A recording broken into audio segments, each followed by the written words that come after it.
இந்த போர் இன்று தாக்குதல் நடைபெற்றிருக்கிறது.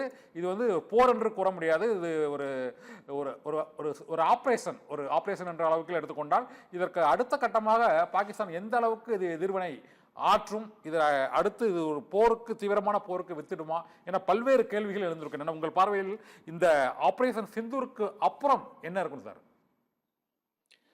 First of all operation Sindoor அது வந்து ஒரு மெஷர்டு அண்ட் கிராஜுவேட்டட் ரெஸ்பான்ஸ் நம்மளுடைய பதில் அந்த 24 பஹல்காம் தாக்குதலுக்கு பதில்.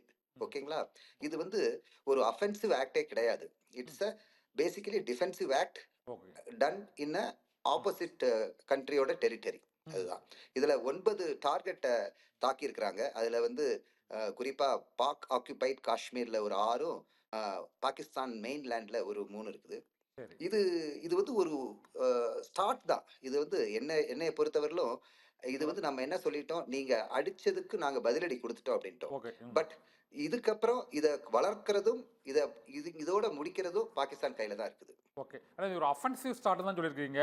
ஆனால் வந்து இந்த தாக்குதல் நடைபெற்று இப்போ சற்று முன்பு வந்த இந்த செய்திகளின் படி பார்த்தால் வந்து இந்திய அந்த சர்வதேச எல்லை பகுதியில் ஒரு 15 பேர் அப்பாவி பொதுமக்கள் பாகிஸ்தான் ராணுவத்தின் துப்பாக்கிச்சூடு பீரங்கி தாக்குதலில் வந்து உயிரிழந்திருக்காங்க.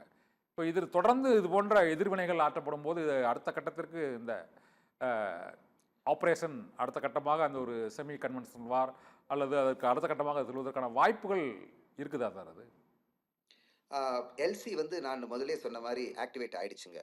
எல்சினா எல்லை கட்டுப்பாடு கோடு, அதாவது லைன் ஆஃப் கண்ட்ரோல். அந்த எல்லை கட்டுப்பாடு கோடுகள் வந்து ஆக்டிவேட் ஆனதுல ஆர்ட்லரி டுவெல் அப்படிங்கக்கூடிய பீரங்கி படை தாக்குதல் பரஸ்பர ராணுவங்கள் பண்ணிட்டு இருந்தாங்க. முதல்ல அது வந்து ஸ்பொராடிக்கா இருந்தது, இங்க ஒண்ணு அங்க ஒண்ணுமா இருந்தது.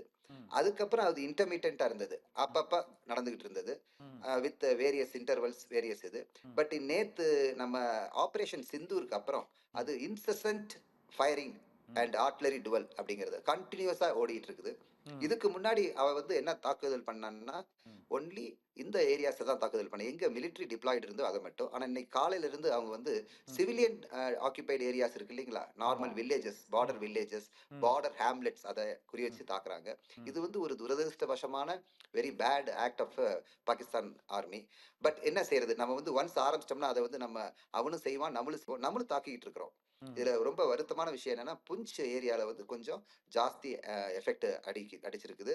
அது வந்து கொஞ்சம் நம்ம வந்து பார்க்க வேண்டியது. பட் இந்த சிவில் டிஃபென்ஸ் ரிஹர்சல் பண்ணாங்க இல்லைங்களா, போர் ஒத்திகை. இந்த போர் ஒத்திகைனால எனக்கு என்னுடைய எக்ஸ்பீரியன்ஸ்லேயே நிறைய நாங்கள் வந்து ஜம்மு பட்டான்கோட் ஏரியாஸ்ல இருக்கிற நிறைய பங்கர்ஸ் வந்து நாங்கள் ரெடி பண்ணி வச்சிருந்தோம். அந்த மாதிரி போர்க்கால நடவடிக்கைகள்ல நம்ம சிவில் மக்கள், வில்லேஜ் மக்கள் இருக்காங்க, அவங்க என்ன செஞ்சிருவாங்க, பங்கருக்குள்ள வந்து ஷெல்டர் ஆயிடுவாங்க. அங்க வசதிகள் இருக்கும், ஸ்மால் லிட்டில் ஸ்டேக்கு வந்து கரெக்டா இருக்கிறதுக்கு. ஸோ அதனால இந்த போர் ஒத்திகை 7ஆம் தேதி பண்ணதுனால இது பெரிய தாக்குதல். இந்த போர் ஒத்திகையை 7ஆம் தேதி நம்ம பண்ணாம இருந்திருந்தோம்னா இதனுடைய விளைவுகள் இன்னும் பயங்கரமா இருந்திருக்கும்.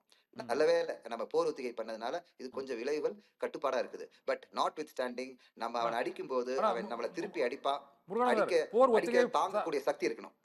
போர் ஒத்திகை இன்று 4 மணிக்கு 4 மணி மாலை 4 மணிக்கு என்று கூறிவிட்டு நேற்று இரவு 1:05க்கே அந்த தாக்குதலை நடத்திட்டாங்களா சார்? அந்த போர் ஒத்திகைக்கு மக்கள் தயாராக இல்லாத சூழ்நிலையிலேயே, அதனால தான் அந்த உயிர் பலி அதிகமாயிட்டோம் அந்த எல்லை மாகாணங்கள். அதாவது போர் ஒத்திகை வந்து அதாவது இன்றுதான் போர் ஒத்திகை, நேற்று அட்டாக். ஆமா அதான் கேக்குறேன். அது டெக்னிக்கலா பாத்தீங்கன்னா 7ஆம் தேதி வந்து மிட் நைட் 12 மணி 1 நிமிஷத்துல இருந்து 7ஆம் தேதி ஆரம்பிச்சிருது.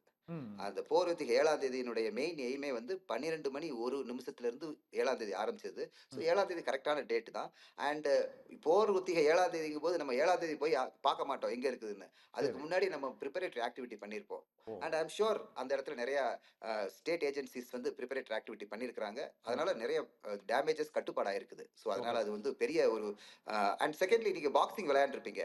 நம்ம குத்து மட்டும் வாங்கிட்டு எந்த பாக்ஸரும் ஜெயிச்சிருக்க முடியாது. குத்து வாங்கக்கூடிய குத்துனா மட்டும் ஜெயிக்க முடியாது. குத்து வாங்கக்கூடிய தன்மை இருந்தாதான் அவன குத்து வாங்கி அதை தாங்கும் சக்தி இருக்கிற பாக்ஸர் தான் ஜெயிக்க முடியும். இது basic concept in boxing. So okay. குத்துறதுக்கு முந்தைய நமக்கு தெரியணும். அவன் குத்துனாலும் நம்ம தாங்கிக்குவோங்கிற தாங்கும் சக்தியை டெவலப் பண்ணிக்கணும். So okay. இந்த காலகட்டத்தில் நம்ம இந்தியா வந்து தாங்கும் சக்தியை டெவலப் பண்ணிக்கக்கூடிய சூழ்நிலை இருக்குது. இது ம். ஒரு பாயிண்ட். செகண்ட் வந்து இன்னமும் இது டாக்டிக்கல் லெவல் ஃபைட்டிங்ல தான் இருக்கிறோம். நம்ம இன்னும் சரி. நெக்ஸ்ட் லெவல் போகல. ஒன்லி சரி. எல்சி ஏரியால இருக்கிற ஆர்ட்லரி ஆஸ்பெக்ட்ஸ் தான் டுவெல்ஸ் தான் ஓடிட்டு இருக்குது. இது அப்பப்ப நடந்துகிட்டு இருந்தது தான். Cheese okay. ஃபயருக்கு முன்னாடி இந்த மாதிரி ஆர்ட்லரி எக்ஸ்சேஞ்சஸ், ஃபயர் எக்ஸ்சேஞ்சஸ் அடிக்கடி நடக்கும். ஸோ அதனால இது ஒரு மேஜர் எஸ்கலேஷன் சொல்ல முடியாது.